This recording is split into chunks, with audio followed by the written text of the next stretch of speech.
Puspa, Bu Dharma. Waalaikumsalam, Bu. Waalaikumsalam, Bu Ju. Bagaimana kabarnya hari ini, Bu? Alhamdulillah, sehat, Bu. Alhamdulillah kalau begitu. Jadi pada pertemuan kita kali ini kita akan mengadakan proses coaching di mana Ibu Dharma yang sebagai coach, kemudian Ibu Puspa sebagai coach dan saya sendiri sebagai supervisor. Nah, Ibu Dharma sebagai coach, sebelum kita melakukan coaching kita kali ini ada beberapa penilaian yang akan saya lakukan. Jadi ada 3 kompetensi yang harus diperhatikan pada coaching kita kali ini, yaitu yang pertama mendengarkan dengan baik, kemudian memberikan pertanyaan yang berbobot, dan yang ketiga memberdayakan coachee untuk mendapatkan solusi terhadap masalahnya sendiri. Nah, sekarang saya tanya kepada Ibu Dharma, kira-kira kompetensi mana yang akan saya bantu di sini, Ibu? Terima kasih, Bu Jum. Jadi sepertinya saya ingin dibantu di kompetensi ketiga tadi, yaitu memberdayakan coachee untuk menemukan solusinya sendiri, Bu. Oh iya, oke Bu Dharma. Jadi memang untuk kompetensi yang ketiga, memberdayakan coachee untuk mendapatkan solusi terhadap masalahnya adalah kompetensi yang paling sering kita perhatikan ya. Melihat coachee sendirilah ya, dengan alur tirta nanti yang kita akan lakukan, itulah yang diharapkan. Ya, jadi untuk memanfaatkan waktu kepada Ibu Dharma dan Ibu Puspa, saya persilahkan. Baik, Bu, terima kasih. Assalamualaikum, Bu Puspa. Waalaikumsalam, Bu Dharma. Apa kabarnya hari ini, Bu? Alhamdulillah baik. Oke, baik. Hari ini kita mengadakan sesi coaching, Bu ya. Bu. Saya dengar bahwa Ibu Puspa ada sedikit permasalahan dalam proses pembelajarannya. Kalau boleh tahu, itu apa ya, Bu ya? Oh iya, terima kasih Bu Dharma. Saya sedikit ingin menceritakan kendala saya selama proses belajar mengajar. Jadi ketika waktu ini sudah kembali normal belajarnya, kita sudah tidak dalam masa belajar daring lagi, saya melihat anak-anak kurang konsentrasi dalam menerima materi dari saya, yaitu ketika berada di kelas. Ada yang beberapa dari mereka itu ada yang bercerita, ada yang bermain, bahkan ada yang mencoret-coret atau menggambar di kertas, dan itu terjadi pada saat saya sedang memaparkan atau menjelaskan materi, seperti itu, Bu. Oh iya, jadi permasalahan Ibu adalah bahwa siswa dalam setiap proses pembelajaran kurang konsentrasi, Bu ya, banyak yang saling mengganggu, bermain dan sebagainya. Iya, betul, Ibu. Langkah awal Ibu kalau misalnya mendapatkan masalah seperti itu selama ini apa, Bu ya? Langkah awalnya.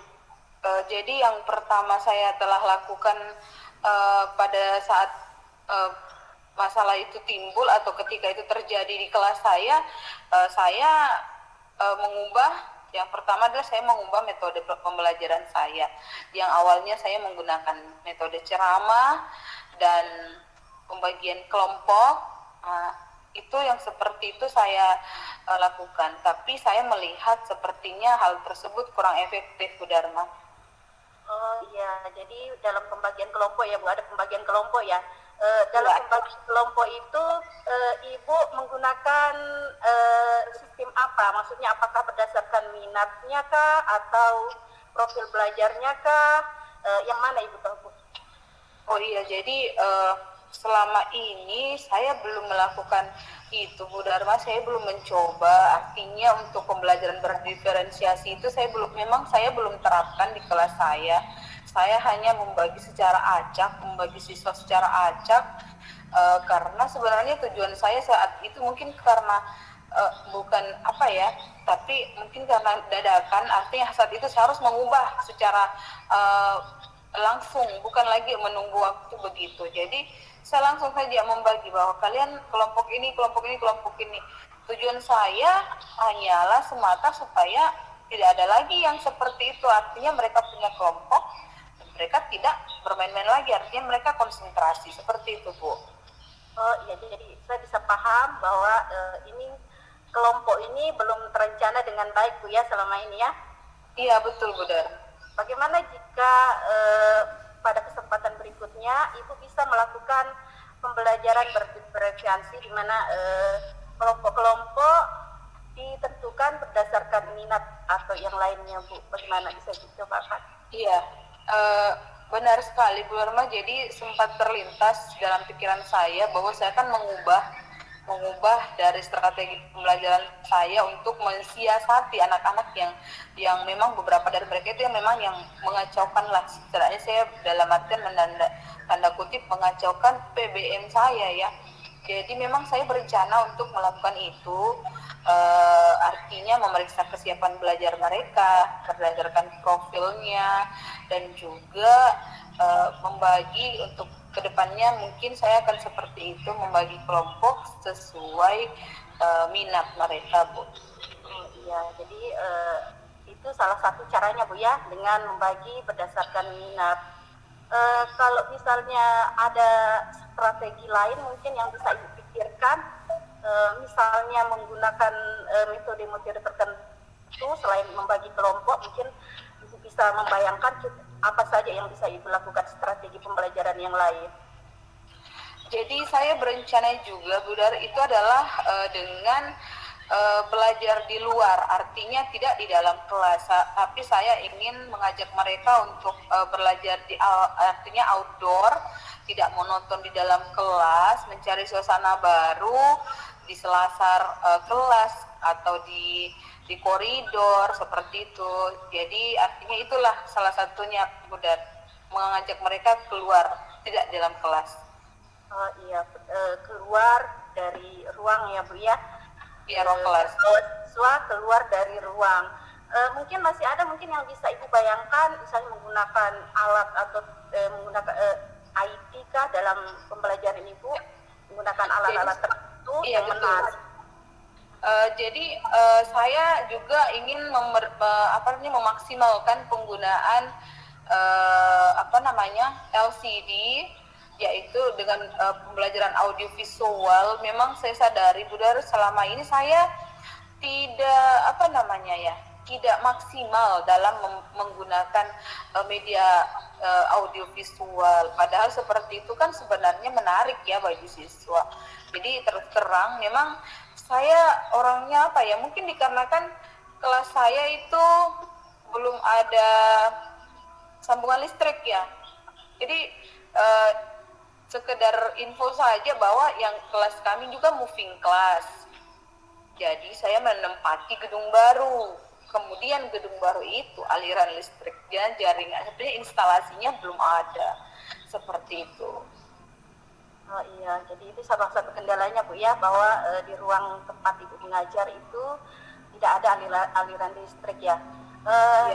Bisa memikirkan alternatif lain, misalnya kalau misalnya tidak ada listrik, jaringan listrik, mungkin yang tidak membutuhkan listrik ada banyak strategi pembelajaran, model-model pembelajaran yang tidak perlu memerlukan aliran listrik atau IT dan sebagainya. Baik. Jadi yang lainnya mungkin saya kembali ke grup discussion saja ya Bu Dharma ya.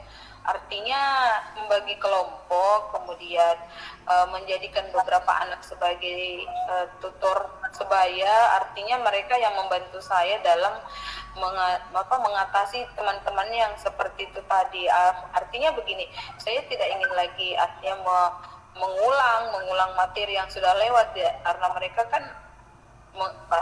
bermain, jadi itu kesalahan mereka. Tapi kalau dalam strategi, saya kira saya enggak mungkin ada masukan Bu, karena saya terus terang saya sudah kehabisan ide.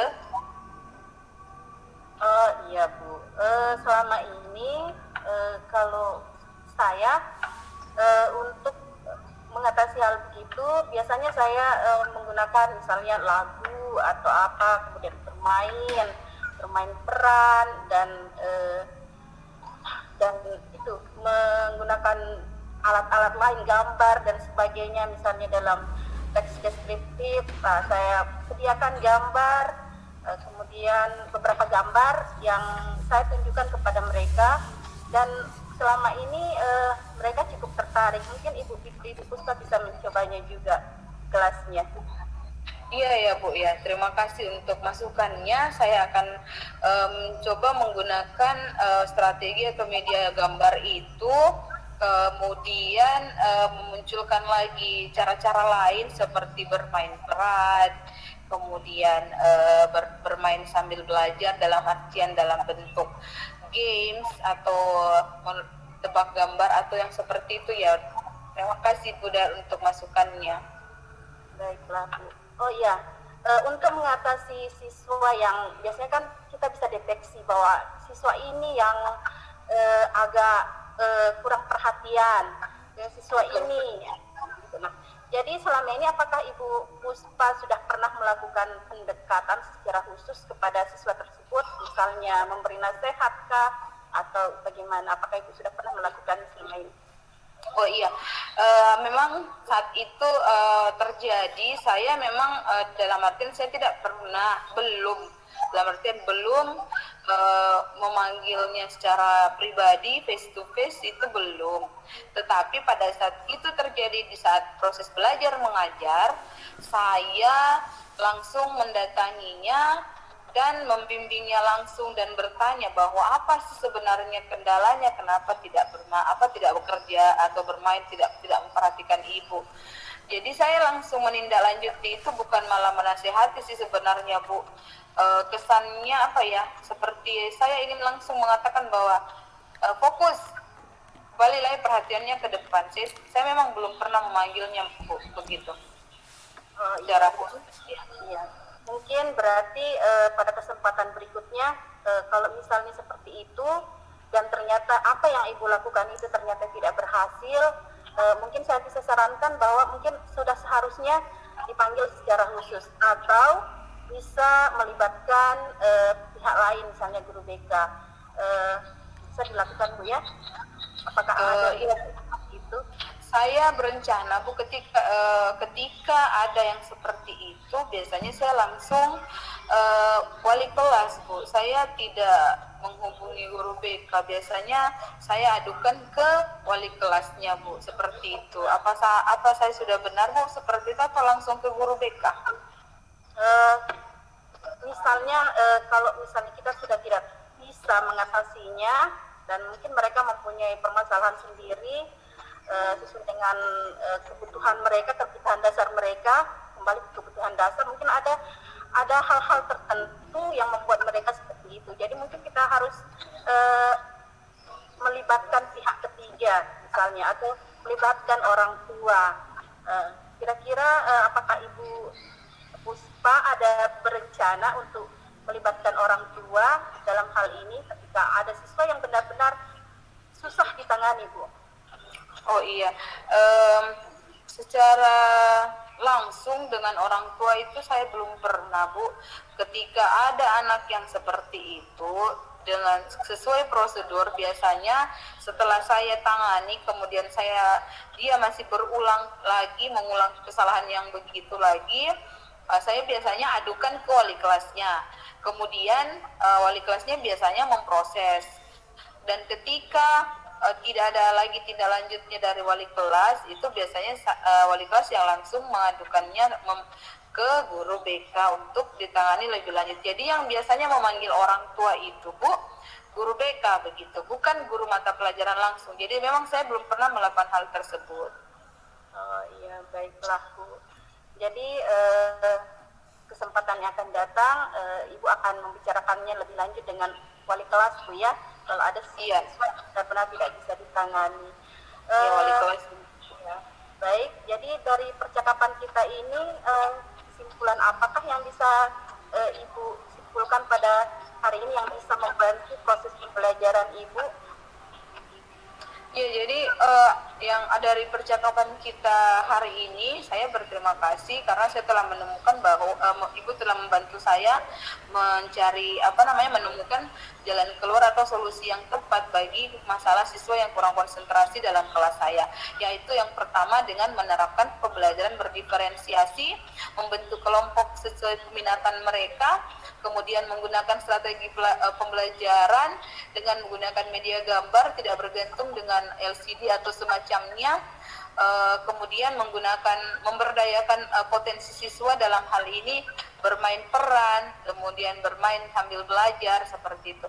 Dan untuk ketika mentok atau ketika sudah stuck, ketika saya menghadapi siswa itu sudah tidak sanggup, saya akan memanggil orang tua melalui prosedurnya melalui guru BK seperti itu, Bu Dan.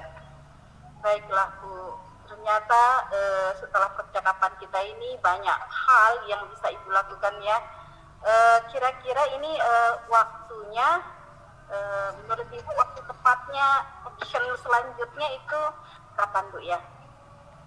Ya, saya berencana untuk pekan depan, Bu, saya akan melakukan hal tersebut, memulai lagi membenahi kelas saya, membenahi administrasi pembelajaran saya, merevisi apa yang perlu saya perbaiki, karena kemungkinannya itu adalah bagi mereka itu membosankan mungkin. Jadi memang kembali ke kita ya sebagai pendidik, bahwa ketika mereka merasa jenuh berarti saatnya kita mengganti strategi kita seperti itu, Bu Dar. Insya Allah pekan depan. Benar Bu, itu adalah tanggung jawab kita sebagai seorang guru. Kita lah yang sebenarnya salah. Jadi kita untuk selalu mengupgrade pengetahuan kita. Baik Bu, jadi kesimpulan kita bahwa minggu depan Ibu akan memulai melakukan action berikutnya untuk memperbaiki proses pembelajaran. Jadi kita akan ketemu minggu depan Bu ya, sampai ngobrol-ngobrol lagi apalagi yang terjadi. Baik Bu, terima kasih Puspa dapat hari ini bernilai manfaat. Amin. Assalamualaikum Bu. Waalaikumsalam, Bu Dar. Terima kasih. Salam dan bahagia. Ya. Baik Bu Dharma dan Ibu Puspa, kita sudah melakukan proses coaching, dan yang saya lihat dari apa yang dilakukan Ibu Dharma tadi sebagai seorang coach, saya anggap itu adalah sebuah proses yang sangat luar biasa. Ya, Ibu Dharma dan Ibu Puspa sudah melakukan tugasnya masing-masing dengan baik. Namun ada yang perlu saya tanyakan kepada Ibu Dharma. Kira-kira bagaimana perasaan Ibu Dharma setelah melakukan proses coaching kali ini? Terima kasih Bu Jum. Sejauh ini saya merasa lega bisa melakukan tugas saya dengan baik. Kemudian Ibu Puspa sebagai coach sangat luar biasa. Saya hanya perlu memancing sedikit saja dengan pertanyaan-pertanyaan, dan solusi dari Ibu Puspa mengalir dengan lancar sekali. Iya, seperti alur tirta ya Bu Dharma, mengalir dengan baik. Ya. Jadi tadi yang saya nilai adalah bagaimana memberdayakan coach untuk mendapatkan solusi dari permasalahannya sendiri, dan saya melihat Ibu Dharma sudah melakukannya dengan baik, sehingga dengan sendirinya Ibu Puspa sebagai coach mampu menggali bagaimana supaya dapat menyelesaikan masalahnya sendiri. Nah, dari 3 kompetensi tadi, selain memberdayakan coach untuk mendapatkan solusi dari permasalahan sendiri, kira-kira yang mana yang Ibu Dharma masih perlu kembangkan?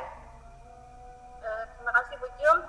Kalau saya, ketiga-tiganya Bu sebenarnya. Tiga kompetensi itu sangat perlu selalu saya latih dan perlu saya kembangkan. Tapi saya mencatat satu poin penting untuk saya pribadi, bahwa untuk kehadiran penuh presensi saya kurang. Kemudian mendengar dengan aktif. Nah, itu yang seperti merupakan PR besar untuk saya yang harus saya terus latih dan kembangkan, Bu. Saya kadang-kadang kehilangan konsentrasi terus terang. Demikian. Iya, bagus Bu Dharma. Artinya Ibu Dharma sudah menyadari apa yang masih perlu dikembangkan ya. Benar, Iya, Bu. betul. Benar. Jadi untuk melakukan proses coaching dari ketiga kompetensi itu harus diseimbangkan agar hasilnya dapat maksimal. Iya. Jadi untuk hari ini saya kira proses coaching kita kali ini berakhir dengan baik dan kita berharap semoga apa yang kita harapkan terhadap murid-murid kita bisa tercapai dengan baik ya. Dan untuk itu saya akhiri dengan ucapan Assalamualaikum warahmatullahi wabarakatuh. Waalaikumsalam. Assalamualaikum warahmatullahi wabarakatuh.